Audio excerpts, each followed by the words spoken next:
Welcome back, my gardening friends. It's the 2nd of July 2023, 6:15 in the morning.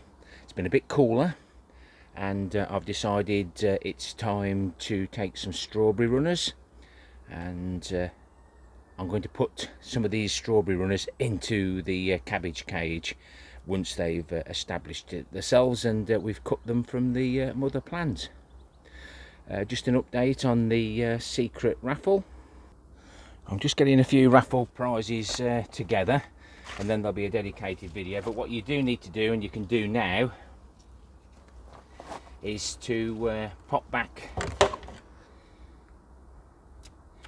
Those are the snippers we got, all good. Go back to the playlist, which I'll put at the end of this video. Can't do two things at once, guys. I'm a man. So we just use the hook to hold it down, and that one was quite well established anyway. And there'll be some of the things that I've had sent me in the past that I no longer really use.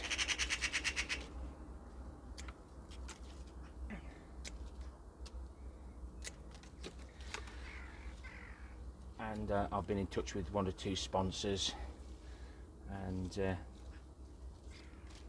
sending me some more grow lights and some more potato bags, etc. So what you need to do is go back into June, look out for the secret raffle in the title, and then in the description there'll be the codes that you need, and there's 4 codes.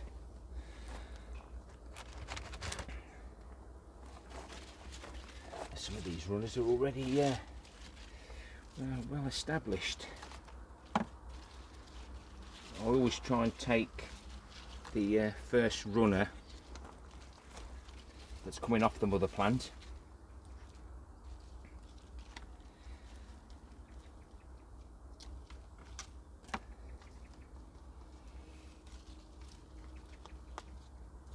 and even if you have got roots on, sometimes they just need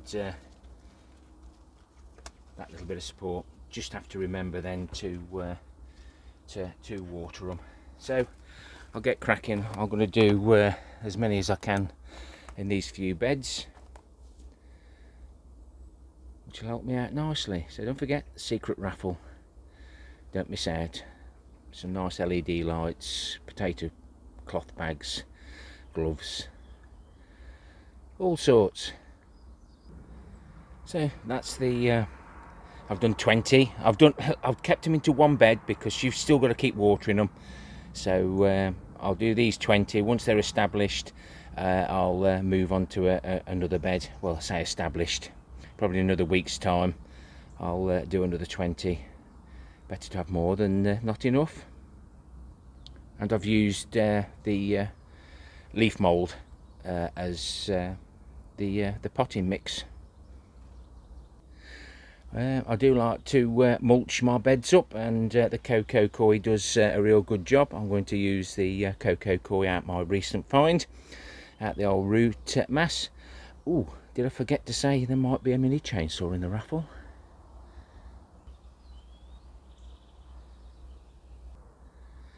So that's that broken up. We'll get it onto the beds, and I'm estimating about it's going to cost me about £200 for postage. So I'm going to wait till the end of July till I get something from YouTube, and we'll do the draw some time at the end of July. But there'll be a special video with all the prizes, and then you'll be able to.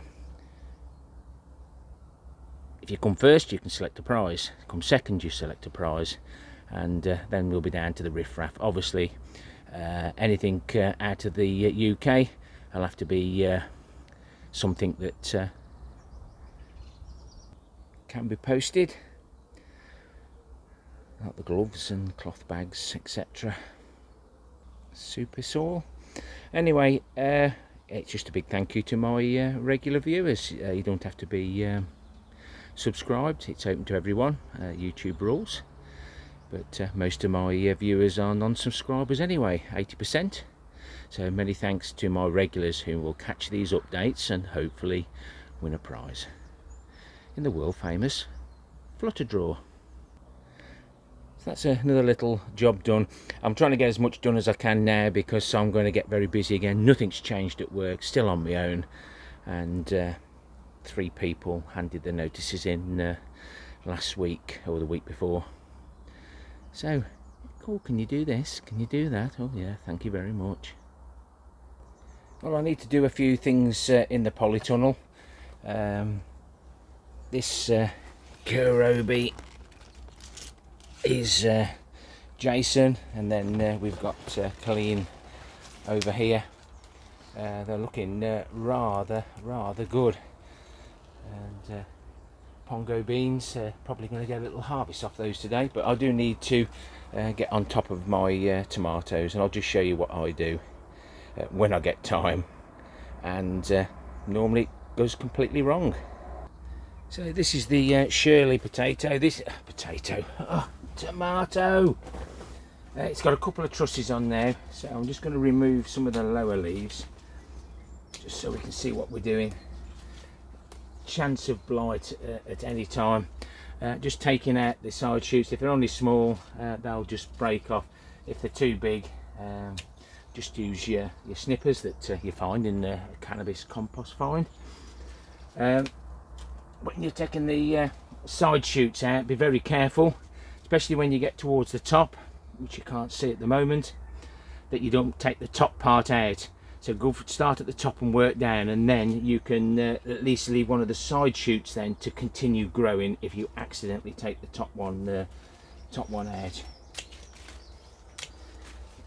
Just helps keep everything clear and hopefully okay.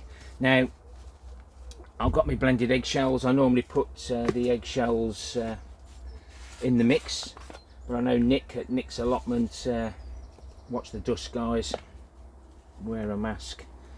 The eggshells should help with the blossom end rot. We will see. When I water in, this is fed from watered from the bottom, so we can feed from the top in this. And we'll be using the comfrey concentrate now. The foods that you can buy for tomatoes will have everything in for your tomatoes to love and enjoy, and you won't get blossom end rot. But we haven't always got that luxury. We do always like to make our own. So I'm just going to make a mix up now with a comfrey.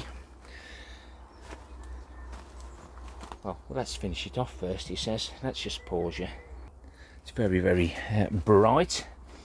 But you just have to be careful, because on some of them you'll get 2 growing out, and you've just got to decide which is the main one.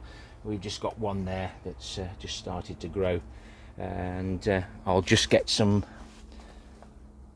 tie.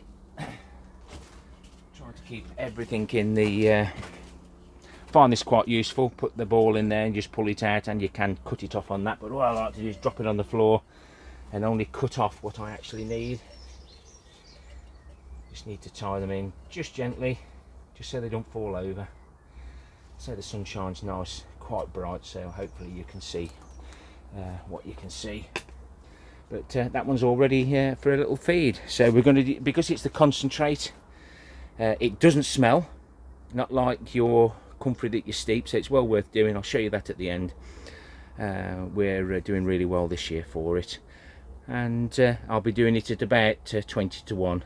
And we'll be feeding on a weekly basis. So I've just measured some out. I'll put in 200 mils in a 5 litre watering can. I think that'll be enough. Any bright sparks out there? 20 to 1 to 5 litres. How much should I be putting in? Leave it in the comments. Thumbs up or thumbs down before you leave, gents and ladies. Just colours it up nicely.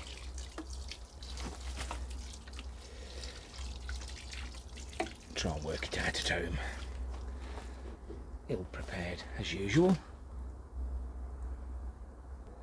Well, it certainly looks better in here. The red iceberg lettuce just suffering a little bit with slugs, etc. Bill and Val's Minnesota melon is doing really well. We'll see how far that goes. And I've had no cucumbers or melons damp off because I've used the tops of those pots, the round pots, so we only water down from the side, so there's no water gets to the roots. And cucumbers are looking quite nice, and they'll probably be really happy to have a feed. Right, let's move over to gravity fed wick guttering system, and I must say everything is doing really well. Lots of early cucumbers. I'll be taking that one today, don't want them to get much bigger, so we'll do the same in here. Fed, watered, and a few blended eggshells. So that's all those done. They're all nicely had their first feed. And there's the little float chamber. Must have a little leak, but it can't be too much because we're only down to there. It does need topping up, so first little job is switch the water off so that none of the dirt and debris that you might be able to see in there can get into that float. I have to clean it out every year anyway before we start. Another job off the list, and you can see really dirty. I'll leave that for a couple of days before I switch it back on again. And as you can see in there, because I've got these new boards on, I'm getting hardly any green at all. Saves me so much time. I can just forget about these, other than making sure that they're tied up and we harvest.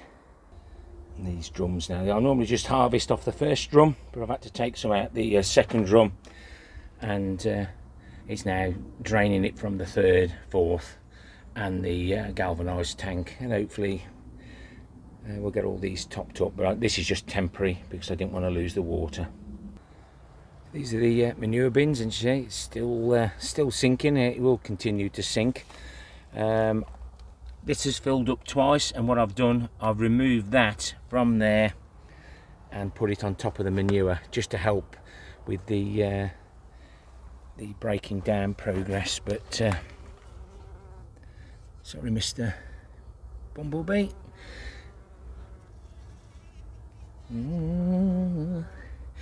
I'll just need to harvest some of this because it's surprising how quickly. That ain't gonna work.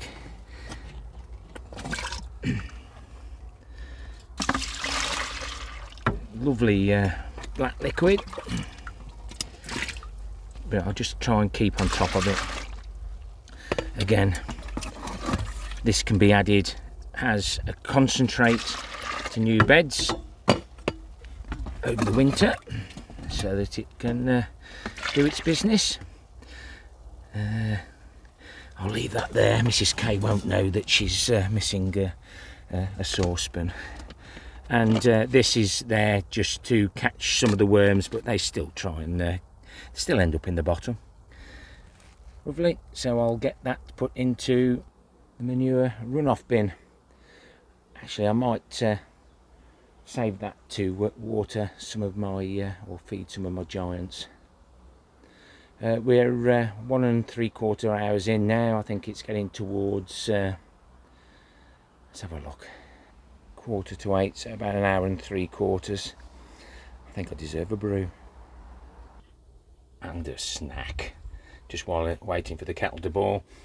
These are the last 2 canisters. Oh, hang on, no, there's another one in here. Over the winter, only the full ones seem to work properly. You have to give them a good shake, warm them up a little bit. So I'm just using the half quarter cans. Got little bits left. Kettle's a little bit slow boiling. I've had this now, gosh, 7, 8 years. Still doing me proud. Because we can't use the rocket stove during the summer months, as we don't allow fires of any description.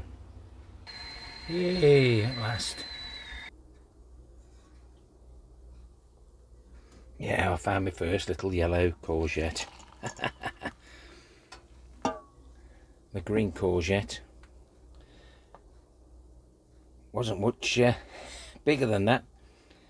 Turn your back on them and they do get too big, so I'll have to shorten that so it fits in my lunchbox. Excuse me. That's better. These two raspberries at the front are actually off the autumn fruiting. Whoops, that's gone on the floor. Quick 5-second rule, excuse me. Lovely. Soon salvage them. The pongo beans, a couple of good scogs, not quite ready, but it's always nice to get that taste. And let's eat my first courgette. I'll eat it in one. Excuse me.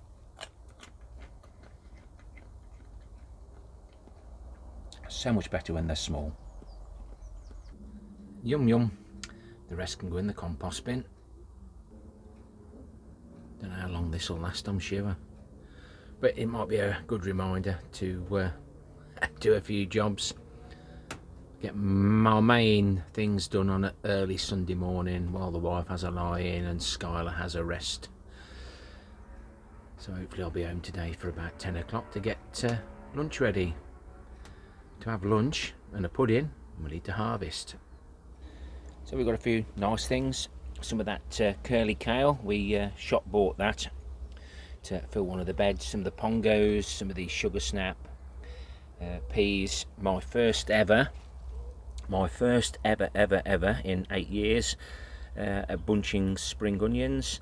And there's the lunchbox size courgettes. More of the carrots, chantenay, the icicle long radish. Some of the Sparkler 3. A lot of the Sparkler 3 have gone to seed. It may have been just a little bit too open here for them, and I have noticed lots and lots of ladybirds. They've got them all hidden there, but they're doing a cracking job keeping the black fly at bay, which is good to see.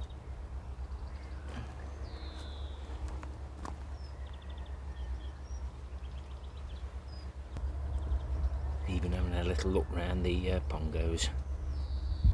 Lots of the lettuce have also bolted and gone rather bitter. Remember, if you see any little creatures that don't quite look right, they might be baby ladybirds, or before they actually come out. These are the potatoes we harvested in January, overwintered them. I'll just leave them in the pots. And this one now is dying off nicely. No signs of blight, just general dieback. And this one is the Picasso from Alan. So we'll get this one revealed today. I can do the Kestrel another day. That's just started to die off. Nothing wrong with those leaves at all. And just hopefully I don't have to show you what potato blight does really look like. So these are the Picasso, planted or sowed again in January when we actually harvest them. I like to pull the haulms out like that. Those are the ones we're after today, as long as they're not green. And they've been grown in a Spider Farmer cloth pot, and Spider Farmer are sending me some more cloth pots as well as some grow lights to review.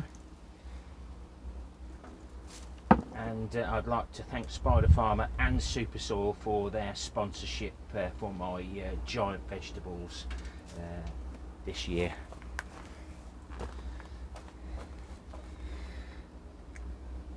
These are on their 4th use, and as you can see, they're still in really good condition. I know we all like a potato reveal. The time's getting on, please bear with me. Say, These haven't cost me a penny. Everything in here was reused. Very rarely I add anything to my compost mixes. So it's nice and damp. It's a good indicator that I'm watering enough. It's always worth double checking while doing a potato reveal. These are probably some of the seeds, and they're even trying to grow again.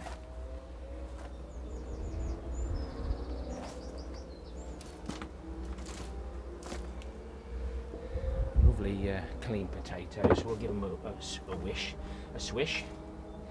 Remembering to take all the little ones out, whether we eat them or not.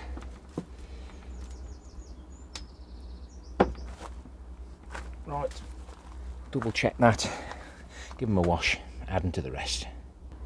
Well, some are nice and clean, some have got a few marks on them. We don't peel our potatoes. That's a nice little harvest for me. Give it some toilet brush action. And you might say, well, that ain't much of a crop, but look at this lovely homemade compost that the potatoes have helped me out with. Win-win for me. Those potatoes have cost nothing to produce because they're save seed from people who've sent me stuff or what I've bought in the past. Well, some of those will end up on our dinner plate today. And this is where all my homemade compost goes that we made beginning of the year. That's some of the older stuff that from previous year, and as always we've left a potato behind, and here's the leaf mould that we used in the strawberries. Things drying out. Mrs. K doesn't want any red onions yet. I need to sort out the shallots that are in here that are still any good for pickling. I haven't been watering these, and I turned my back on the first sowing, and they ain't going to be baby beets no more, but I shall pull all these out. Oh, they're the new ones, but excuse me, how embarrassing. Doesn't take long to pull the weeds out. End up pulling a beetroot out at the same time. They stay in the paths to rot down. Gives the worms something to chomp on. And this bed was the only bed that we haven't had anything go to seed other than that one there. So we did get a crop of onions in the end. It's always worth waiting. Please remember, thumbs up, thumbs down for the interaction. Leave me a comment, join in with the comments. Let me know how you do your tomatoes, how you string them up. People will read those comments and hopefully learn from them. Let's learn from each other. And I'm really happy about my first spring onions. Happy gardening to you all. Till next time, my friends. Ta-ra for now.